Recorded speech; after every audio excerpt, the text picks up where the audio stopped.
What sort of a man does a king need around him? Well, he needs organisers. You see, a king isn't a details man. If I say I want a, a big banquet, a big masque, a ball, or whatever it might be, other people go away and they arrange this and they bring the details to me, and I say yes or no on whatever details they provide. So when it was mooted that we should have a treaty of perpetual friendship with the French, well, it was a strange thing for me. Firstly, because, of course, the French had been the enemies of our blood for years and years. We had not long come out of the 100 Years' War. It wasn't 100 years, but we'll skip that. I had modelled myself on one of my ancestors, Henry V, who had led his troops into battle. And I wanted to be a warlike king in his mode. So the first opportunity I got, I was off to France to fight. And it was an absolute debacle. French word, debacle. Absolute debacle. We didn't have enough provisions for the men. The beer ran out. The wine ran out. The ammunition ran out. I mean, honestly, absolutely ridiculous. It wasn't until Cardinal Wolsey whispered in my, he used to drop honey in my ear. He whispered in my ear, he said, "Si, let me organise everything." And I let him. And my God, the second time we went to France under warlike circumstances, everything ran to precision timing thanks to Wolsey's efforts. So he was behind this treaty of peace with the French. Now, let's talk a little about their king and I. Francois, born around the same time, so therefore he was the same kind of age as me, same kind of stamp, not as handsome, obviously. This beard business, you see, he didn't have a beard and I didn't have a beard. But in our writings to each other in the run-up to the Field of the Cloth of Gold, we agreed that we would both grow our beards, not shave, and see on the day which one had the most luxurious growth. Everything was a competition. I won that, of course. Of course I did. Much to Catherine's disgust, she didn't like me bearded at all. She liked me smooth, baby-faced, as she called it. But anyway, this was the plan. The two great heads, the French king, the English king, were to meet together. And together we would take on the rest of the world, as it were, because we would become a mighty power, these two countries locked together. Wolsey arranged everything. He drew up the lists of the noblemen who would come and those that would stay behind. Of course, because the king and the queen are leaving with most of the Privy Council, you can't have the country left to its own devices. It still has to be run. So certain people were told to stay behind to run the country in our absence. Nearly 4,000 Englishmen, knights and soldiers, crossed the Channel in a number of our magnificent warships. I, of course, crossed on the Mary Rose, my flagship, my favourite ship. And the meeting place, well, it had been chosen because the French didn't want to come into the Pale of Calais, and we didn't really want to go into France itself. Remember, Calais was England. So we came to a compromise, and that was a place between Guisnes and Ardres. These two towns were the closest places to it. And the workmen had been there for months, creating two royal palaces, one for the French, one for the English, and in fact, a whole town.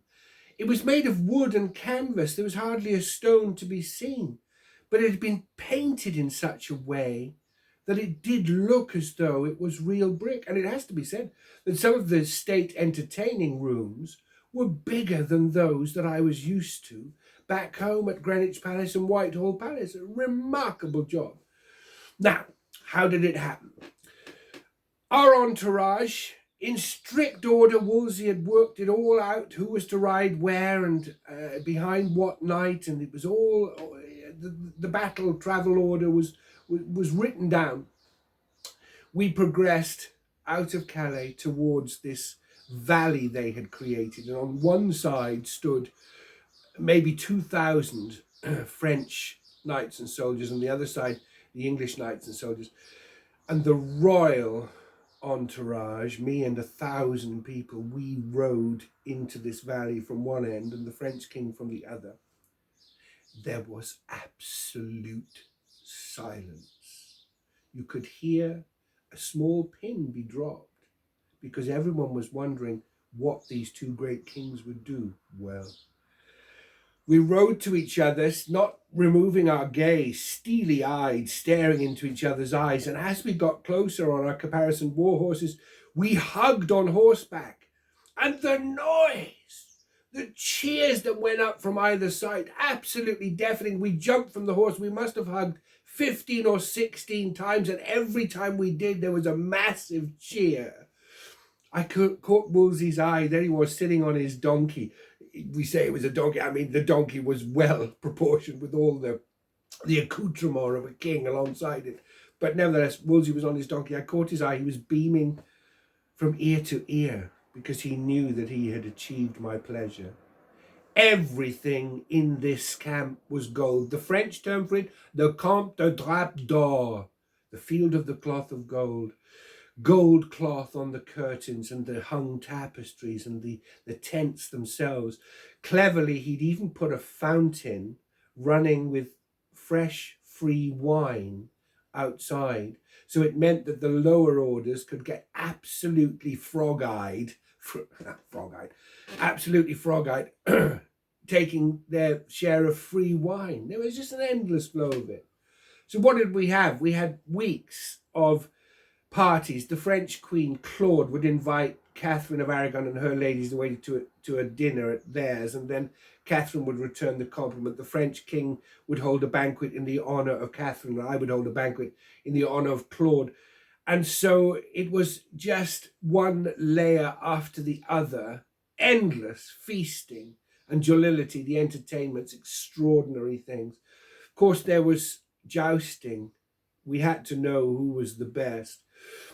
I jousted against a dozen French knights. I beat them all. Now, the French king lost to one of our knights, and that didn't go down very well. There was almost a diplomatic incident with that.